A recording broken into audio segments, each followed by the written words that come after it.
Aujourd'hui, petit réveil et la nuit un peu sous la pluie. Il a pas mal plu cette nuit, on a été un peu mouillé.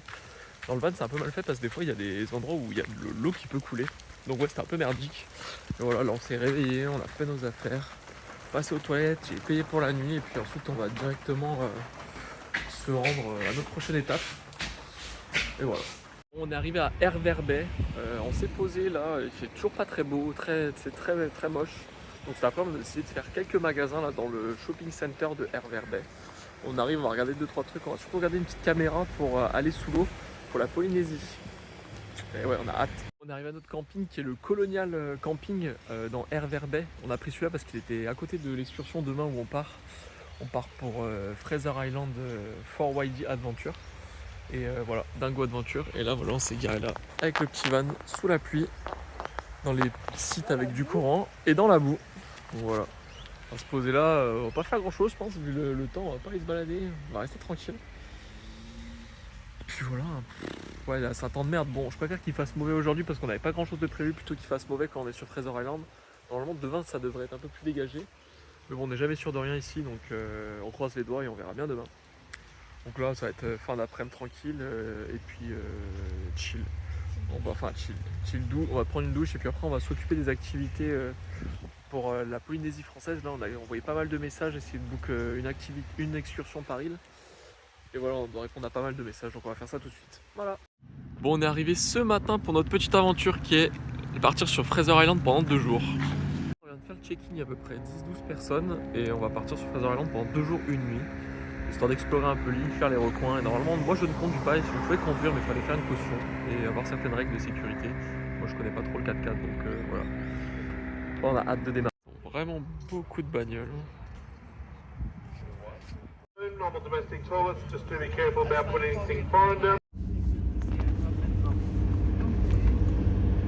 Bon, on est arrivé à Fraser Island, on a bien roulé. Là, on est en train de faire une petite balade dans la rainforest. Mais là, il pleut des cordes. Pas de chance. Notre guide va nous expliquer un peu plus la vie ici et on va apprendre. C'est des petits dessins que viennent faire les aborigènes avec du sable coloré qu'ils récupèrent tout autour de l'île. Voilà.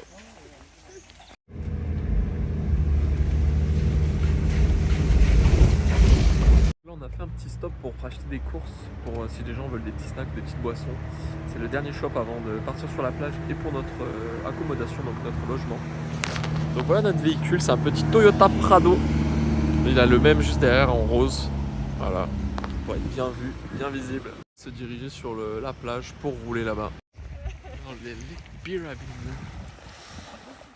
Donc le lac Birrabin, c'est un des 104 lacs qui est sur Fraser Island. Avec du sable blanc comme à White Sundays, 98% de silice, donc chauffe pas, très blanc. Et l'eau là, c'est seulement de l'eau de pluie, donc c'est de l'eau claire qui est pas salée. Regardez, le lac, il est vraiment immense. Là, c'est notre premier arrêt de l'après-midi.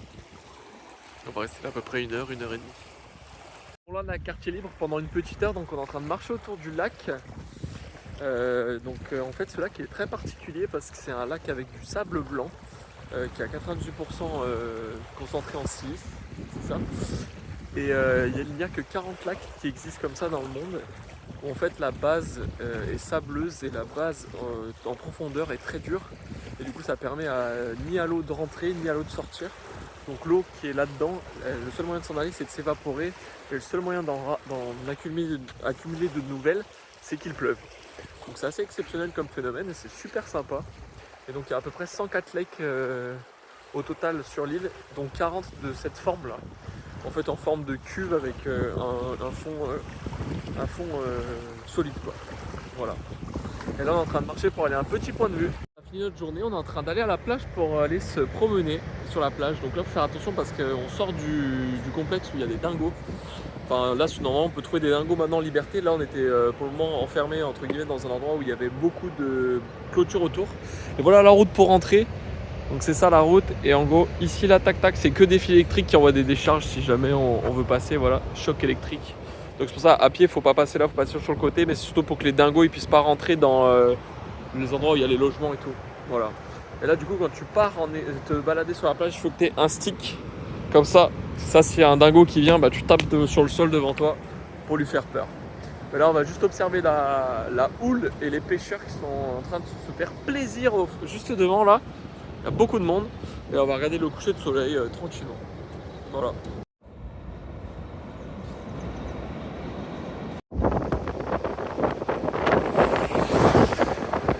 Ce matin on s'est dirigé en direction de Ellie Creek. C'était très sympa là. En gros c'est une petite rivière comme ça qui arrive sur la mer. Et en fait on peut se laisser porter sur des bouées tout le long, donc c'est très sympa.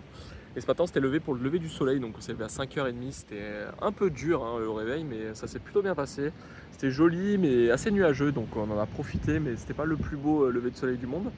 Et voilà, et là on est devant la crique et on regarde les gens qui redescendent comme ça en bouée. J'ai essayer d'aller plus loin pour filmer tout ça.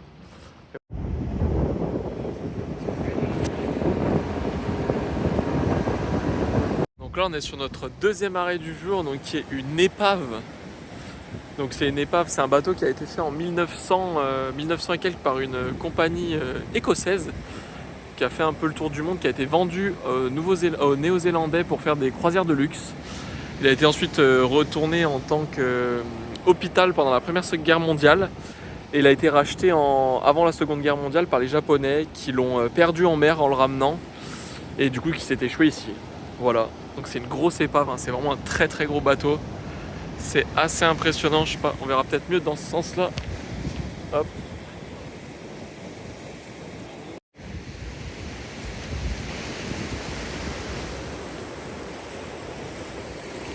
Bon, c'est notre dernier arrêt avant de repartir sur la terre ferme, au lac Mackenzie.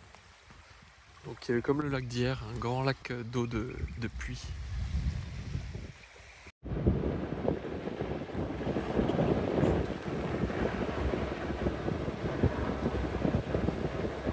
Bon, on a fini notre séjour à Fraser Island, donc là on est rentré à 18h, 18h30. On a pris ensuite la voiture pour aller dans un petit camping à côté, à 20 minutes, avant de prendre la route pour demain sur Brisbane.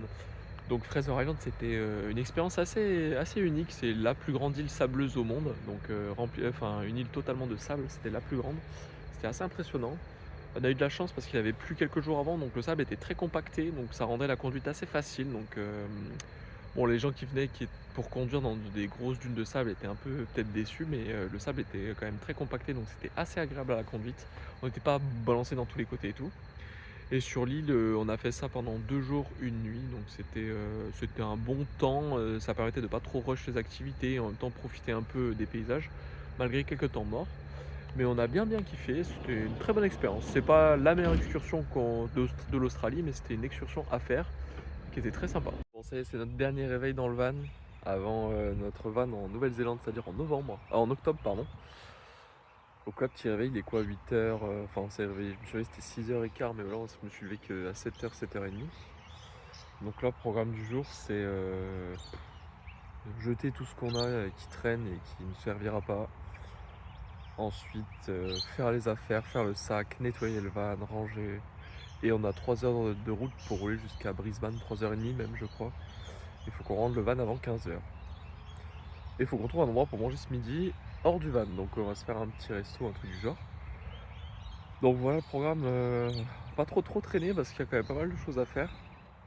Et voilà le camp où on était cette nuit, c'était un petit camp naturel, c'est comme une sorte de centre équestre, je sais pas exactement, mais voilà, il y avait beaucoup de caravanes, mais c'est très grand donc il y a beaucoup d'espace. Un petit lac autour, des petits points d'eau, enfin très nature, très sympa. Les chevaux sont là-bas, la route est derrière. On l'a pas trop entendu la route cette nuit, ça va. Peut-être un petit peu plus sur le matin vers 6h, 6h15 quoi. Mais la nuit ça s'est plutôt calmé. Voilà, donc là on va faire nos affaires. Parce que c'est le bordel dans le van. Genre littéralement, enfin, nos sacs sont rangés, on a du sale de partout, nos affaires propres sont dans tous les sens aussi. Ouais, je sais pas à fois, mais bon, on va falloir s'y coller. Donc ça y est, on est arrivé à l'agence de retour du van à Brisbane. Donc on a tout posé, on a fait les papiers, tout s'est bien déroulé. On a juste évidemment précisé pour l'impact sur le pare-brise qu'on a eu. On a pris un énorme caillou qui a vraiment pété le pare-brise. Ça s'est pas diffusé, mais bon, pour le moment c'est juste un impact. Et là on va attendre le Uber pour aller jusqu'à l'aéroport. Donc on s'envole vers 17h et là il est quasiment 15h. Ou 14h. Il est quasiment 14h je crois. Donc le temps d'aller à l'aéroport, faire les check-in, les bagages, on va se poser un peu à l'aéroport et prendre l'avion derrière. Voilà, donc tout s'est bien déroulé. La fin de la route, là, c'était 3 heures. C'était vraiment. Du coup, on est arrivé sur Sunshine Coast, Brisbane. Là, le trafic, c'est blindé de chez blindé. Il y a vraiment beaucoup de monde. Ça sent qu'il y a beaucoup plus d'activité, qu'il y a beaucoup plus de monde, que ça commence à être des grosses villes. Donc voilà, bien sympa.